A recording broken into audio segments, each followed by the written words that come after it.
I was halfway through frosting grocery store cupcakes when my mother told me not to come to Thanksgiving anymore. Not forever, she made that clear immediately. Just this year, she said.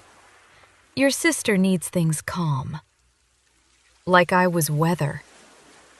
I remember staring at the cupcake in my hand thinking, you bought these because nobody in this family ever eats dessert unless I bring it. The frosting was melting against my fingers. Cheap vanilla smell. My apartment radiator hissing in the background. My mother kept talking. She's embarrassed, Nina. Embarrassed. Not heartbroken. Not struggling. Embarrassed. Because 2 weeks earlier, my sister's husband had moved into my condo. That part mattered to everyone more than the reason he moved in. I'm Nina Mercer, 34, physical therapist. Divorced once already by 28, which my family treated like a recall notice on a defective appliance. My younger sister, Ava, was the successful one. Better house, better marriage, better posture in family photos. At least until Connor left. Technically, he didn't leave her for me. That would have been cleaner. He left because Ava had spent the last 2 years turning their house into a showroom nobody was allowed to relax inside. No shoes on the hardwood, towels folded vertically, candles nobody could light. Everything looked expensive and exhausted. Connor stayed on my couch 3 nights after a fight, then 7, then longer. Nothing happened between us. That almost made it worse. My mother never fully believed that part anyway. You always did have a thing for damaged men, she said once, while reorganizing my kitchen cabinets without asking. I laughed because if I didn't laugh, I was going to tell her to get out. Ava stopped speaking to me directly after Connor moved in.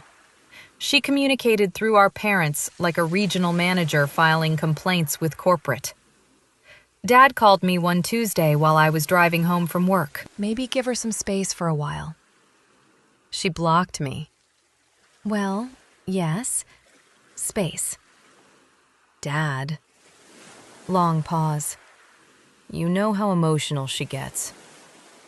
That was his specialty. Making someone else's behavior sound like weather conditions nobody could control. My father avoided conflict the way some men avoid cholesterol. Entirely. Professionally. If a room got tense, he suddenly needed ice. Batteries. Napkins. A flashlight. Didn't matter. As kids, Ava learned tears worked on him. I learned silence did. At 12, she cried because I got a bigger bedroom after Grandma died and we moved houses. Dad spent an entire weekend repainting her room pale yellow like he was negotiating a hostage release. At 16, I broke my wrist during volleyball playoffs. Dad missed the ER because Ava had a panic attack before her driving test. Mom stayed with me physically, but emotionally, she spent the whole night saying things like, "Your sister's nerves are very fragile right now." I had bone fragments floating near my thumb. Apparently, that was less urgent. Anyway, 3 days before Thanksgiving, Kana found me sitting on my kitchen floor eating cold noodles out of the carton because I didn't feel like washing a plate. You okay? Mm-hmm. You're sitting on the floor. I pay rent here. I can sit wherever. He leaned against the doorway quietly for a second. Connor was one of those men who got quieter the more serious something became. Not cold. Careful. You don't actually want me here anymore, I said. He blinked. What? My family thinks I stole you. You didn't steal anybody. You know what I mean. He rubbed his jaw, tired. He'd been sleeping badly for weeks. I left because I couldn't breathe in that house anymore. I almost said, I know the feeling. Instead, I shoved the noodles toward him. These are awful, by the way. He sat beside me on the floor and ate them anyway. That was the first moment I realized loneliness can make almost anything feel intimate. Not romance, just relief. Thanksgiving morning, my mother texted me seating instructions for when things settle down. Not if. When. Like my temporary exile was a weather delay. I didn't answer. Around noon, Connor started putting his shoes on. Where are you going? My brother's. You don't have to. I kind of do. That stung more than I expected. Not because I wanted him to stay, because everybody already had somewhere they belonged automatically. Families, traditions, obligations. I had become administratively inconvenient. After he left, I cleaned my apartment for 4 straight hours.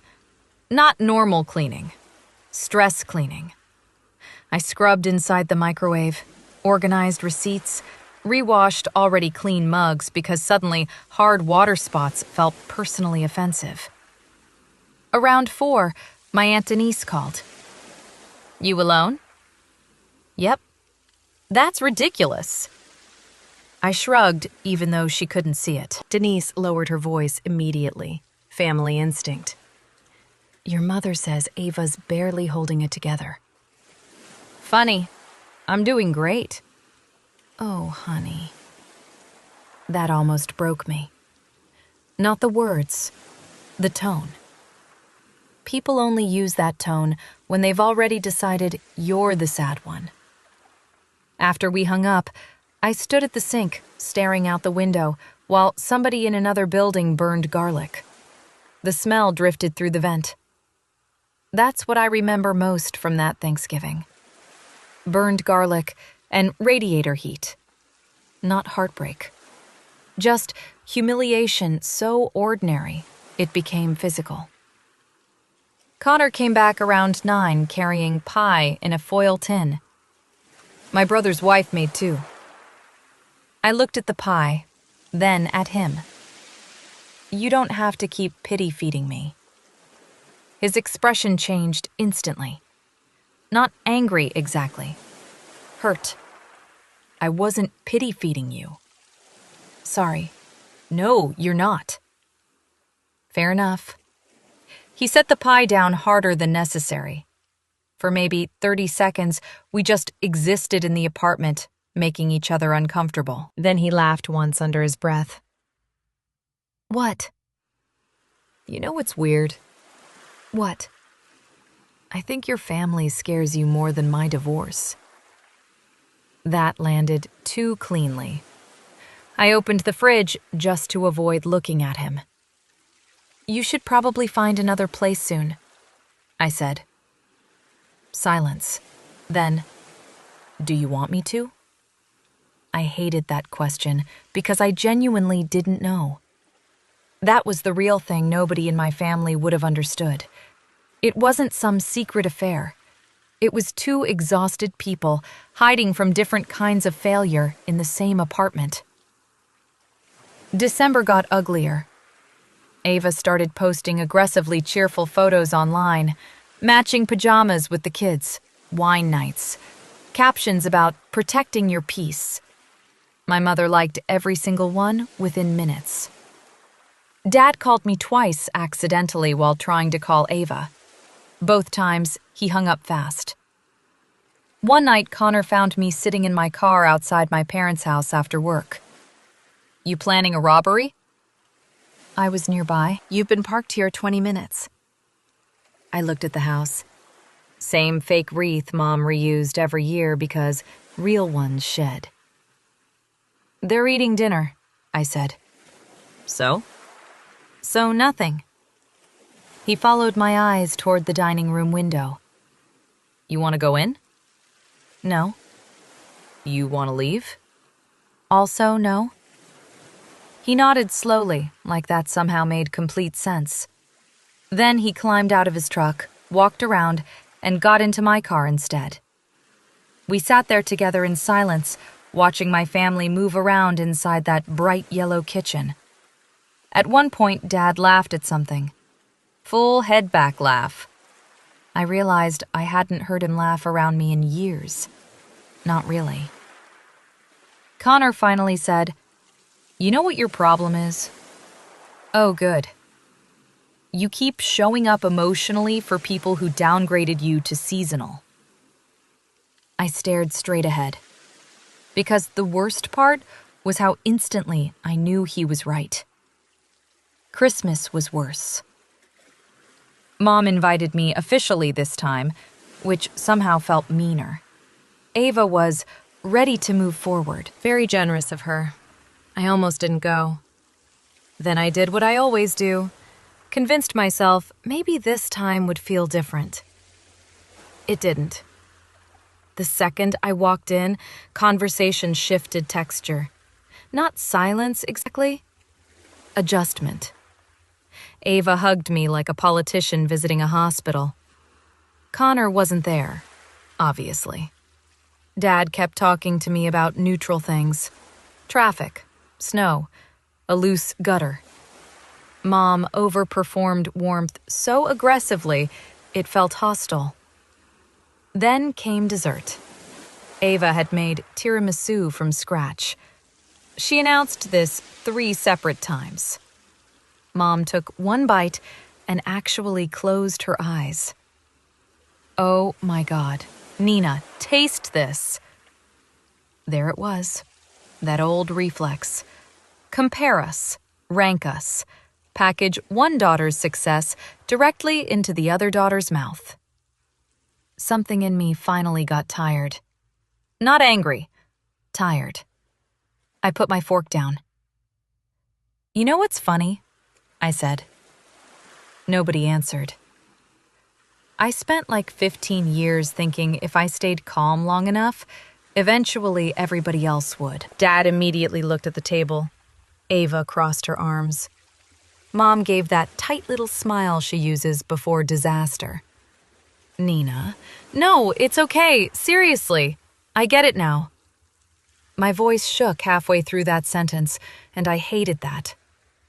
I'm easier to disappoint because I'll still come back. Dead quiet. The refrigerator humming in the kitchen suddenly sounded loud as machinery. Ava looked embarrassed. Not guilty. Embarrassed. Huge difference. Dad finally spoke. "That's not fair." I laughed. Actual laugh. "There it is. Every single time." "Nina," Mom snapped quietly, "don't do this tonight." And for the first time in my entire life, I heard it clearly. Don't make us feel bad about how we treat you. That was the real family rule. I stood up, grabbed my coat, and left before anyone could reorganize the conversation into something manageable. Dad followed me outside barefoot in the snow. "Nina!" I turned around. He looked freezing, miserable, human, suddenly. "I don't know what you want me to say." There it was. Not denial, not defense, just a man standing in snow, finally admitting he'd outsourced every difficult emotional decision for 20 years. I looked at him for a long time. Then I said the truest thing I'd ever said to him. "I think you confuse keeping the peace with being kind." His face folded a little after that. Not dramatically, just enough. I drove home shaking so hard I missed my exit. Connor was awake on the couch when I got back. He muted the TV immediately. "How bad?" I stood there with my keys still in my hand and said very calmly, "I think I'm done auditioning for my own family." He stared at me a second. Then he nodded once, not fixing it, not reframing it, just acknowledging the weight of it.